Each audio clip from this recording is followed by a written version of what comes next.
Muy buenas a todos compañeros inversionistas. El día de hoy les traigo un nuevo vídeo súper interesante en donde vamos a platicar acerca de por qué la clase media en Estados Unidos ha estado desapareciendo con el paso de los años, ¿no? Y cada vez se ha vuelto más débil. Obviamente, nada más quiero agradecer igual a @EPB Research, que es su cuenta de Twitter, que es parte de donde saqué el contenido del análisis que hicieron. Si quieren seguirlos, síganlos, tienen muy buenos análisis, muy interesante y creo que vale la pena. Y como siempre, antes de comenzar, les recuerdo que si les gusta el contenido, pues pueden apoyar con un like y obviamente suscribiéndose en caso de que no lo estén para más contenido de este estilo. Bueno, vamos a comenzar con qué es lo que estaba pasando, ¿no? Y lo importante es, esta gráfica nos dice mucho, que es el porcentaje que tiene de toda la riqueza de Estados Unidos la clase media, ¿no? Esto que vemos acá entre el 50 y el 90 porcentil básicamente nos indica esas personas que están en este rango que se traduce en la clase media, ¿no? Y vemos cómo ha ido bajando de manera drástica con el paso de los años a partir del 2002, que estaba básicamente en un 36%. ¿Qué significa esto? Que en general toda la clase media de Estados Unidos tenía o poseía el 36% de la riqueza, y vemos cómo esto ha ido en declive hasta llegar a un 28% en los últimos años, ¿no? Y esto es una tendencia bastante preocupante. Ahora vamos a ver el lado opuesto de la moneda, ¿no? Ahora, ¿qué ha pasado con la riqueza o el porcentaje de riqueza que tiene el top 1%? Es decir, el 1% de toda la población que tiene más dinero. Vemos cómo ha cambiado esto. Igual en el mismo periodo pasó de un 26% hasta un 32% en los últimos años, ¿no? Entonces, si ya juntamos las dos tablas, vemos que en el 2014 hay un punto de inflexión en el que efectivamente el top 1% tiene más riqueza que toda la clase media de Estados Unidos, ¿no? Y vemos cómo esta brecha ha ido aumentando, lo cual siempre es preocupante porque hay que recordar, y ahí Ray Dalio lo dice, cuando hay más desigualdad, es cuando hay más descontento en la población. Entonces ahorita, gracias a esta desigualdad, podemos ver políticas, políticas inclusive fiscales enfocadas en reducir esto, ¿no? A lo mejor más impuestos a los ricos, que es todo lo que ha estado pasando en Estados Unidos con, por ejemplo, el 1% del impuesto en los buybacks, etcétera, ¿no? Entonces, esta va a ser la tendencia porque hay mucho descontento por esta desigualdad, ¿no? Vemos que en los años anteriores esto no era el caso, ¿no? Esto estaba bastante sano, pero vemos cómo no solo cambió la tendencia, sino se ha abierto en dicha brecha, ¿no? Y ahora lo importante es entender por qué es lo que ha pasado, ¿no? O sea, qué es lo que ha estado pasando, qué ha generado esto. Ahorita vamos a platicar un poco de eso. Y una de las cosas más importantes que podemos ver es cómo se relaciona o la correlación que hay entre el porcentaje de riqueza que tienen el 1%, el top 1%, y el mercado accionario, ¿no? En verde vemos el mercado accionario, como cuando cae el mercado de acciones, cae el porcentaje, cuando sube, sube, etcétera, ¿no? Entonces, ¿a qué se debe esto? Eso tiene mucho sentido. Hay que recordar que el top 1% pues son literalmente las personas más ricas, y esas normalmente cuentan con activos, ¿no? Que es la principal diferencia que vamos a ver. Uno de los principales activos obviamente es un portafolio de acciones, pero también otro es el real estate, o hay otros tipos de activos, bonos, etcétera, ¿no? Nos vamos a dar cuenta que no solo el mercado accionario ha ido subiendo en los últimos años, sino también todo lo que viene siendo real estate. Entonces, todo esto ha apoyado o ha generado que ese porcentaje de riqueza de este top 1% siga aumentando de manera drástica. Ahora, algo también bastante interesante, si te das cuenta, esta gráfica nos dice el porcentaje que tiene todo la capitalización de mercado, todo lo que vale, por así decirlo, todas las empresas de Estados Unidos, como un porcentaje del GDP, es decir, de la economía de Estados Unidos. Y nos damos cuenta que este número ha rebasado por mucho el 100%. ¿Qué significa esto? Que las empresas valen más que toda la economía americana. O sea, si tú quisieras comprar todas las empresas este, del US Total Market, ¿no? O sea, del mercado total que existe, tendrías que pagar más, inclusive que todo lo que genera el GDP, ¿no? Todo lo que genera eh, sí, todo lo que genera la economía de todo el país, ¿no? Entonces es algo que no tiene sentido, porque pues, las empresas son parte de la economía, entonces se deberían de mover relativamente correlacionadas, o a lo mejor aquí como ver aquí un poquito de diferencia que también tiene sentido, pero bueno, la globalización también es un punto que ha ayudado, ¿no? Porque mucha riqueza, es decir, ¿a qué quiero llegar? Que las empresas americanas no solo venden en Estados Unidos, ¿no? Entonces también ha ayudado a aumentar este porcentaje, sin embargo, pues básicamente está en un 200%, que haga el doble, pues no es algo saludable, ¿no? Y vemos cómo ha ido bajando en los últimos meses, lo cual tiene sentido. Ahora, otro punto importante de entender que va con esto es, ya entendimos que la riqueza del 1% aumenta si aumenta básicamente el precio de los activos. Ahora, ¿qué necesita aumentar para que el porcentaje de riqueza de la clase media aumente? Ya que claramente vemos que no son los activos porque los activos han subido, pero no ha beneficiado de igual manera a la clase media. Pues aquí es donde viene el crecimiento salarial y tiene totalmente sentido, ¿no? Porque normalmente las personas de la clase media dependen más de su salario que del rendimiento que les puedan dar los activos. Y aquí podemos ver la correlación que hay sumamente importante entre el crecimiento real del GDP y el crecimiento real de los salarios, ¿no? Vemos como cuando hay buen crecimiento, los salarios aumentan, cuando hay decrecimiento, los salarios disminuyen o no aumentan en la misma proporción, porque aquí estamos hablando de cambio porcentual, ¿no? Entonces, lo interesante acá, o lo importante acá es entender que mientras no haya un crecimiento real de la economía en Estados Unidos, no va a haber este crecimiento salarial, ¿no? Y otra cosa importante es que podemos ver que en los años anteriores, específicamente en 1960, 1980, había un crecimiento económico mucho más fuerte en Estados Unidos, casi del 4%. Vemos como en este periodo del 80 al 2000, el crecimiento pues obviamente bajó a un 3-2%.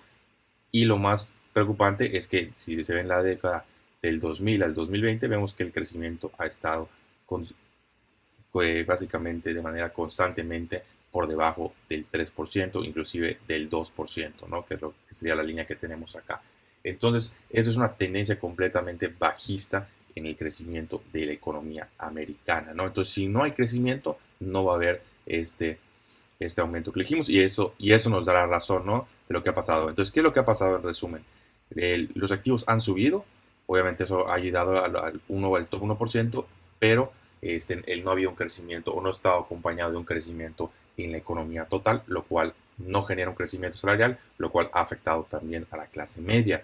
Ahora, ¿qué pasa con el crecimiento económico? Hay que entender que el crecimiento económico es función del crecimiento de la población y el crecimiento de la productividad, ¿no? Entonces, aquí vamos a ver primero que nada que en estos momentos había un crecimiento poblacional muy alto.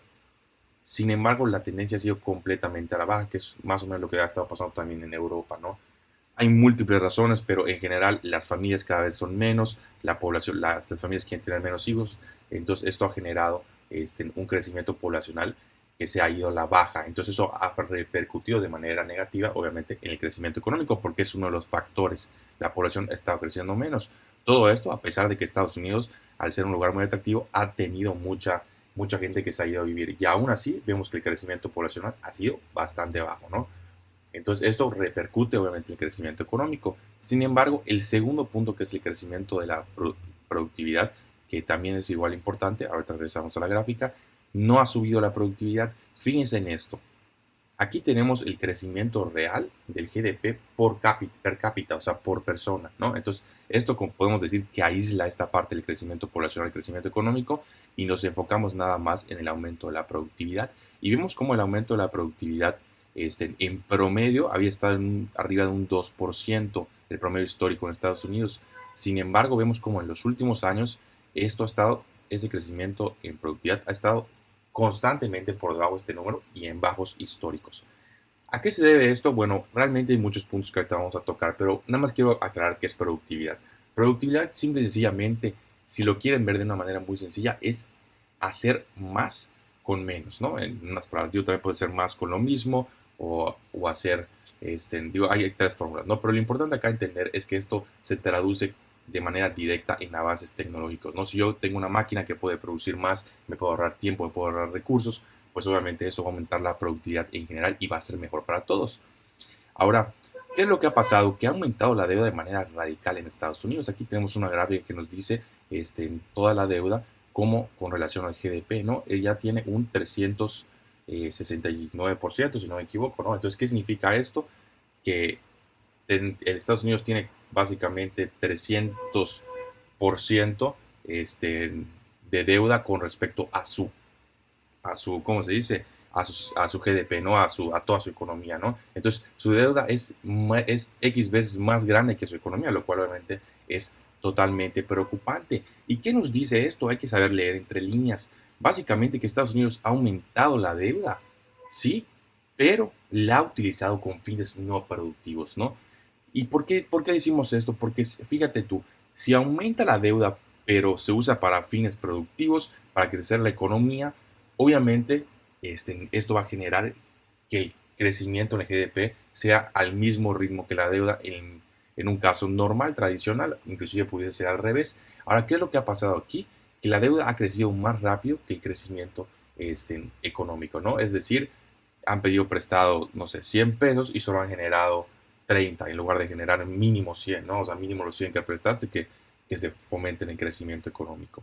Y esto tiene mucho sentido con lo que hemos visto en los últimos años, ¿no? De Estados Unidos en general, su sociedad está en una situación un poco extraña, donde hay mucho, no quiero decir socialismo, pero es muy parecido al socialismo, ¿no? Hay muchos programas enfocados en actividades no productivas y básicamente en cancelar, por ejemplo, un ejemplo claro fue cancelar la deuda de la gente que tenía, ¿de qué fue esto? De los préstamos estudiantiles, etcétera, ¿no? O sea, han tenido políticas un poco socialistas que no tienen mucho sentido y esto obviamente ha perjudicado porque Estados Unidos ha tenido que recurrir a deuda para actividades no productivas. Y aquí es importante hacer la diferenciación de la deuda, ¿no? En general es importante entender que siempre hay deuda buena y deuda mala, ¿no? Inclusive como empresa, si tú tienes una deuda, pero esa deuda la estás utilizando para comprar un activo que te va a generar un rendimiento, pues bueno, está bastante bien. Ahora, si tú tienes una deuda que estás utilizando para comprarte una playera, o para comprarte un coche, o para comprarte unos zapatos, que es un activo que no es un activo porque no te va a generar un rendimiento. O sea, yo tengo mi playera, digo, obviamente necesito vestirme, ¿no? Pero a lo que me refiero es a lo mejor compro de más, o a lo mejor compro una marca más cara que no es necesaria y la pago con deuda. Esa es deuda mala, ¿no? Esa es deuda mala porque es deuda que te está costando y que no te está generando nada. Ahora, ¿qué es lo que ha hecho o cuál ha sido la visión de Estados Unidos, en general el Banco Central, ¿no? Cada vez que hay una recesión es la misma historia. Bajan las tasas de interés para fomentar en su mente la actividad económica, para subir el precio de los activos, ¿no? Ahorita todavía no hemos confirmado la recesión y hay inflación, pero no se les haga raro que esto llegue por aquí, a lo mejor al 5%, y luego vuelva a bajar una vez que ya se controle la inflación. Eso es lo que está pasando. Y otra cosa que está pasando, aparte de subir las tasas, es inyectar más dinero en la economía, que esta tabla ya la hemos visto varias veces, ¿no? Como cada vez el Banco Central de Estados Unidos, cada vez que hay una crisis o cada vez que hay problemas, se ha dedicado a inyectar mucho más dinero en la economía. Vemos el ejemplo de lo que pasó en el coronavirus, que fue una brutalidad la cantidad de dinero que se inyectó a la economía. Entonces, esto obviamente ayuda a todos los activos en general, ayuda a las casas, obviamente, porque las tasas de interés de las hipotecas son más bajas, en comparación las tasas de los bonos son más bajas, entonces los precios de las acciones suben, etcétera, ¿no? Entonces todo esto ha ayudado al precio de estos activos que habíamos platicado, que obviamente influye más en que ayuda más a las personas con más dinero, obviamente, que tienen la capacidad de invertir en estos activos y no necesariamente a la actividad económica. Y obviamente todo este dinero que se inyectó específicamente en la pandemia, pues ha tenido repercusiones sumamente negativas que básicamente se han trasladado en la inflación que hemos visto ahorita y que afecta a todos, ¿no? Insisto, afecta más a la gente que menos tiene, por obvias razones.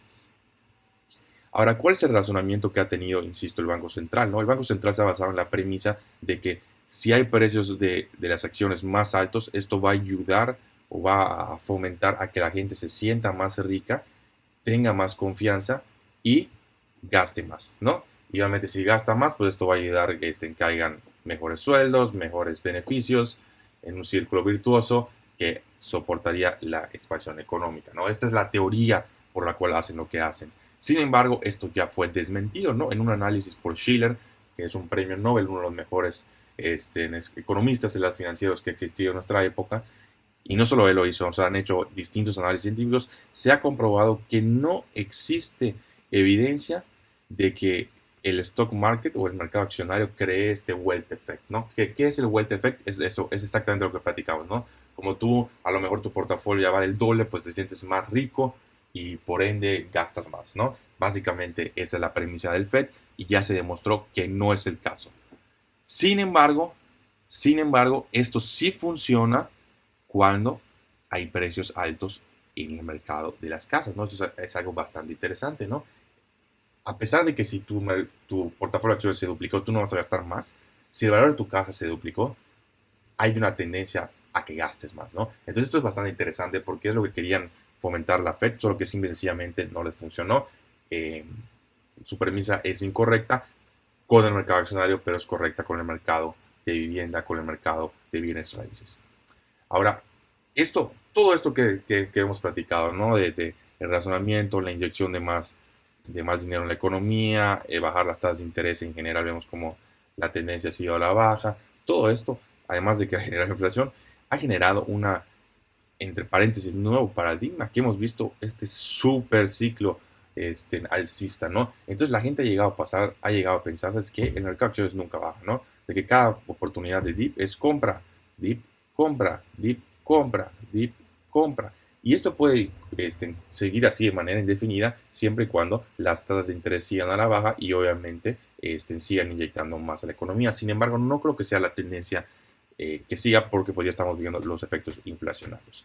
Pero bueno, esto es lo que ha pasado, ¿no? Entonces, ahora todos piensan que las acciones solo suben y también mismo caso con el real estate, ¿no? ¿Cuántas veces no hemos escuchado de que las bienes raíces o el valor de la casa nunca bajan cuando vemos que, por ejemplo, en la crisis del 2007 sí pasó?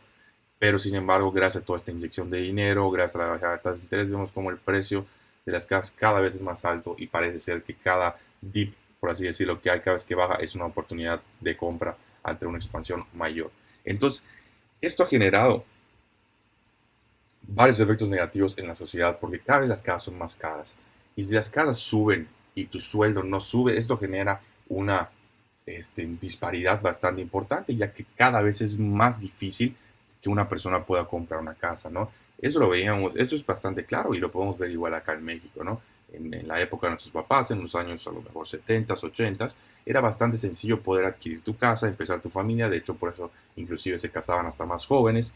Ahorita vemos todo lo contrario, ¿no? La gente ya no se quiere casar o espera más a casarse, la gente sigue viviendo en casa de sus padres hasta lo más que puede casi casi, o si no, rentan en lugar de adquirir la casa porque simplemente no pueden comprar la casa, no se ha vuelto cada vez más caro y esto obviamente también ha generado un efecto negativo hacia la población porque bueno, obviamente esto refuerza la tendencia que si todo es más caro en general, pues los hijos son más caros y se trata de evitar tener más hijos, que es lo que ha tenido el efecto negativo en la población, ¿no?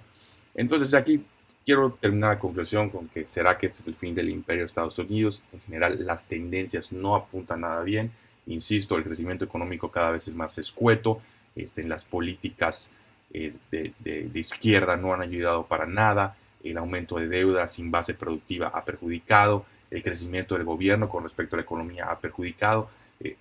Hay bastantes puntos negativos y si la tendencia sigue, podríamos decir que podríamos llegar o que estamos a punto de llegar a ese punto de inflexión donde Estados Unidos deja de ser la economía más importante del mundo, ¿no? Y esto es una tendencia que hemos visto específicamente con China. China también tiene sus problemas, pero no son tan poderosos, en mi opinión, como los problemas que tiene Estados Unidos. Ahora, eso no significa que vaya a pasar, ¿no? A lo mejor le dan la vuelta. Ojalá y fuera así, pero hay que prepararnos más que nada para la realidad. Y aquí vemos la gráfica del crecimiento real del GDP per cápita, vemos que la trend o lo que siempre había estado, el historical, era del 2.1% y vemos como el crecimiento ha ido demasiado por debajo de eso, cada vez separándose más de la tendencia, ¿no? Ahorita deberíamos estar aquí y estamos aquí, la brecha sigue aumentando y esto pues obviamente ha fomentado que la clase media pierda poder adquisitivo con respecto a el top 1% que cada vez se vuelve más rico, ¿no? En palabras muy sencillas, los ricos se vuelven más ricos, los pobres se vuelven más pobres y la clase media se vuelve más pobre igual, que técnicamente no son pobres, pero bueno, y eso es lo que ha estado sucediendo específicamente en Estados Unidos, ¿no? Yo creo que la conclusión es esta, es un análisis bastante interesante, insisto, muy bien planteado. Vemos cómo la cosa o la economía no está tan bien en Estados Unidos como estaba en años anteriores, por todo lo que hemos platicado, y vamos a ver qué pasa, ¿no? Está súper interesante como caso de estudio, vamos a ver qué pasa, sobre todo ahorita que hay tanta inflación, vamos a ver qué va a hacer el Banco Central, y vamos a ver, insisto, también cómo reacciona el Banco Central ante una recesión inminente, si van a volver a bajar las tasas de interés como siempre lo han hecho y subir obviamente el balance sheet, es decir, inyectar más dinero en la economía. Pero eso es todo por el video de hoy. Si les gusta el contenido, les recuerdo suscríbanse y nos vemos en el próximo.